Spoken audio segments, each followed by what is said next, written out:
You know that voice inside that whispers, "You're not good enough," even when everyone else is saying, "You've got this." 80% of adults carry some version of low self-belief. And the scariest part? Most have no idea where it actually came from. Today, we're going back to the source, why you still don't believe in yourself. And yes, it almost always started in childhood. Picture this. You're 7 years old, you've just done something that felt huge to you, and the response is, well, that's nothing special. That's not just a throwaway comment. That's the very first entry in a mental log that says, my efforts don't really matter. Most of us collected dozens, sometimes hundreds of those moments, and they slowly fused into one big belief. If you ever catch yourself thinking, I'm not as smart or attractive or talented as other people, this video is for you. We're going to walk through the most common childhood setups that are still quietly running your adult life. Ready to face it head on? What's the single phrase that does the most damage to self-esteem?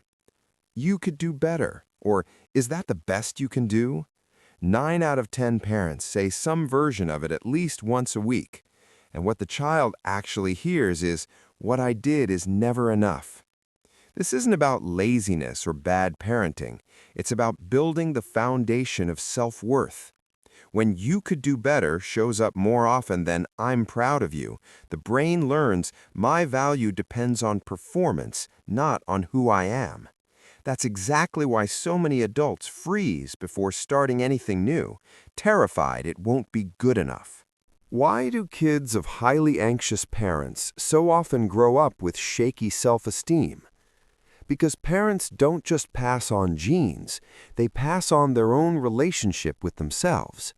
If mom was constantly saying, I'm fat, I'm useless at work, the child quietly records, love and acceptance have to be earned. And when dad went silent or buried himself in work after every bad grade, that's also a message. You're only interesting to me when you succeed. A lot of us are still subconsciously chasing approval from emotionally unavailable people because that's exactly how we were loved as kids. Did you know the school grading system wasn't designed to help you grow? It was designed to sort and rank. It teaches one brutal lesson. You're either a 5/A student or you're nobody. A third grader who gets a C in math often walks away thinking, I'm stupid at anything with numbers. That label can stick around for 20, 30 years.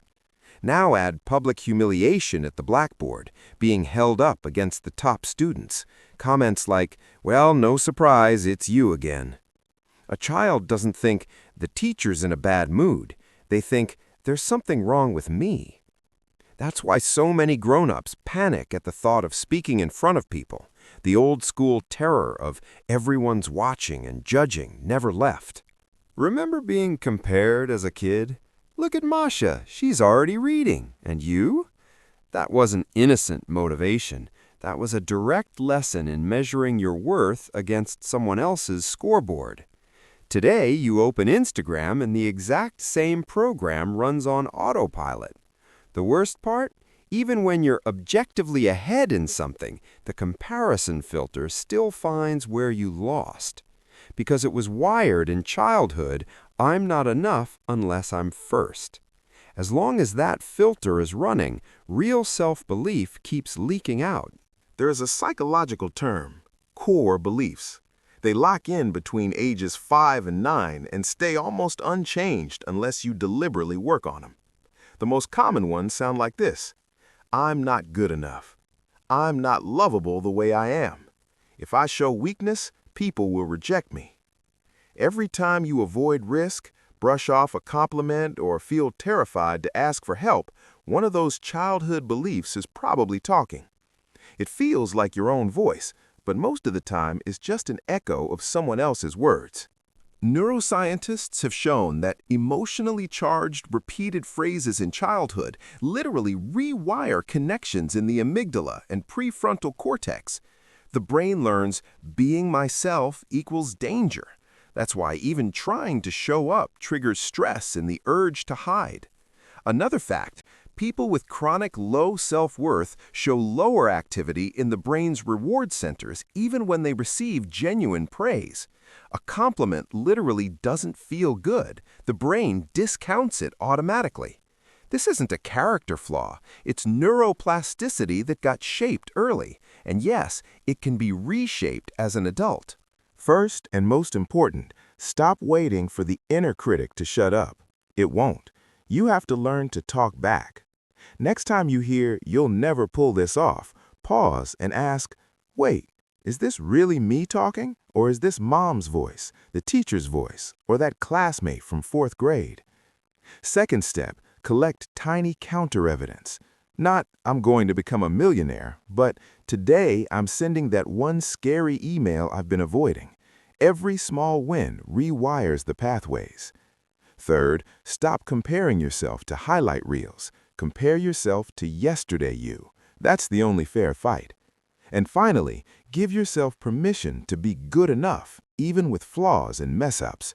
This isn't fluffy self-help talk. It's literally the only way to grow the self-belief you didn't get enough of as a kid. If this video stung a little or made you angry, that's actually a good sign. It means something real got touched. Drop one sentence in the comments, the one phrase you heard most often as a child that still lives in your head. Then, take one tiny step against it today.